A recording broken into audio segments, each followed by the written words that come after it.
यावर्षी हवामान खात्याने दिलेल्या अंदाजानुसार मान्सूनच्या पावसाने जोरदार हजेरी लावली आहे। यावरून गतवर्षीच्या तुलनेने यावर्षी पावसाचं प्रमाण जास्त असल्याचं चित्र दिसून येतंय। गेल्या 2 दिवसांपासून सतत सुरू असलेल्या पावसामुळे राधानगरी धरणाच्या पाणी पातळीत लक्षणीयरित्या वाढ झालेली पाहायला मिळते। यामध्ये धरणाची पाणी पातळी 296.18 फूट इतकी असून पाणीसाठा 2190.88 दशलक्ष घनफूट इतका आहे।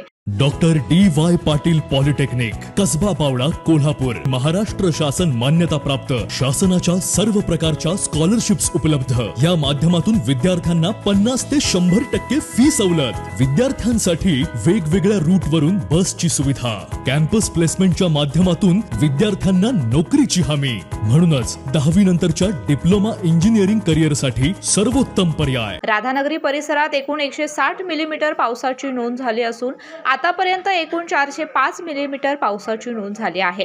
आज संध्याकाळी 7 वाजता राधानगरी धरणाच्या पीओटी तत्वावर उभारण्यात आलेल्या हायड्रो पॉवर हाऊसमधून सुमारे 400 क्युसेक इतका पाण्याचा विसर्ग चालू करण्यात येणार आहे। तरी भोगावती नदी काठावरील सर्व लोकांनी दक्षता घ्यावी अशी सूचना पाटबंधारे विभागाकडून देण्यात आली आहे। अशाच नवनवीन अपडेट पाहण्यासाठी आमच्या केके न्यूज चॅनेलला सबस्क्राइब करा।